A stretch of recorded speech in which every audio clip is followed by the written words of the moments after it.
L'exotisme. Futur pays émergent, comme le Brésil aujourd'hui. Multiculturel. Espoir. L'Afrique, à un mot, j'ai un continent. La fin dans le monde, enfin la fin, j'en sais rien. Bonheur. La pauvreté, mais qui a peut-être une chance de s'en sortir. C'est avant tout un territoire très diversifié. On va dire que c'est un continent, mais pas homogène, comme on pourrait parler de l'Europe. D'un point de vue historique, ce sont des gens qui ont souffert, ce sont des peuples qui ont été colonisés. Grande. Possible. Pluriel. Magnifique. L'Afrique exotique. Aujourd'hui, on parle beaucoup de corruption. Le côté positif. Je suis allé en Égypte une fois, avec un seul objectif touristique. Et ouais, c'était vraiment cool. Je viens du Burkina. Quand je suis allée en Afrique du Sud, je me suis rendu compte que il y a quand même beaucoup de personnes qui appartiennent à la classe moyenne. Je me suis rendu compte également que c'était un pays qui était très contrasté et qui reflète en quelque sorte l'Afrique elle-même. D'un côté, tu as les bidonvilles, et de l'autre côté, tu as les buildings, les grands centres commerciaux. Je suis allée en Tanzanie. En Tanzanie, alors qu'est-ce que tu en as pensé? Eh bien, je pense que c'est un pays, un continent plutôt, plein de ressources, c'est une mine d'or. Moi, j'ai grandi au Maroc.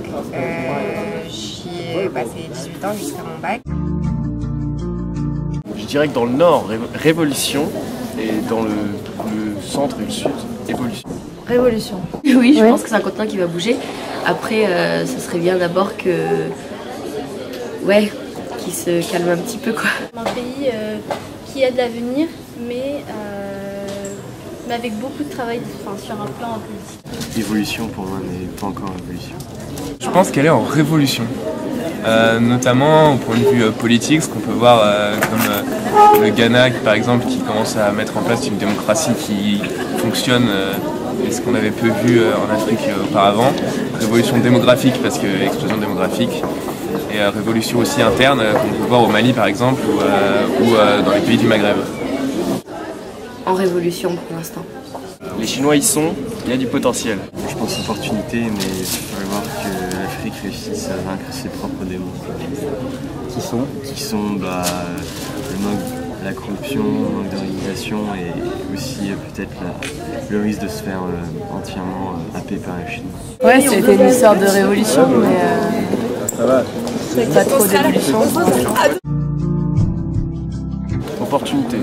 Pourquoi? Pourquoi opportunité? Parce qu'il y a tout à faire. Les opportunités. Opportunité. Moi, je crois en leur capacité à se développer. Ils ont juste besoin potentiel. ils ont juste besoin de temps. Il faut être patient. Plutôt risque quand même. Plutôt risque, pourquoi? Parce que je dis risque parce que je pense au mouvement islamiste qui se développe.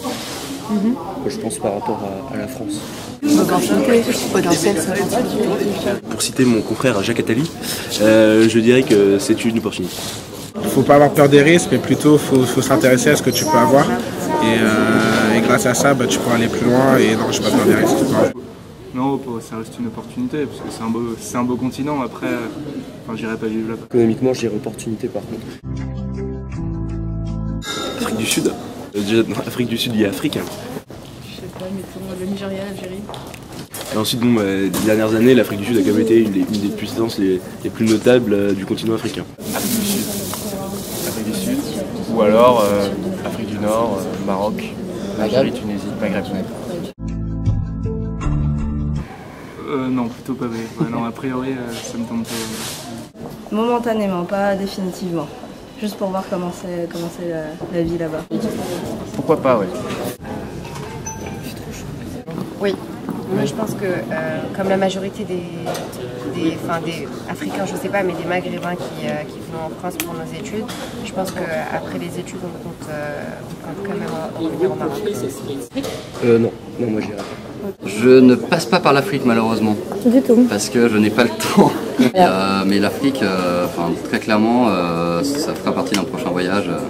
Non, moi j'irai pas y prendre plus tard. Ouais, carrément, j'ai l'intention de faire mes affaires là-bas et de plus aussi habiter avec ma famille. Ouais, en tout cas, terminer mes jours là-bas, ça serait vraiment magnifique. Et dans quel pays exactement? Le Cameroun, parce que je suis originaire du Cameroun, avec des poules, avec des animaux, une ferme, et ça va être stylé. Donc voilà. Non. Pourquoi? Je pense que la culture est trop différente et que... oui, travailler quelque temps, oui, peut-être, mais vivre, non, certainement pas. Et qu'est-ce que tu dirais aux personnes, par exemple, qui hésitent un petit peu à découvrir ce continent et les différents pays pour les encourager à venir? Ils iront, ils reviendront plus ici, quoi. Ah ouais, c'est quoi? ouais, je pense. Et les gens là-bas sont juste merveilleux, ils te reçoivent avec le cœur. Moi, je reçois avec le cœur et ils sont généreux.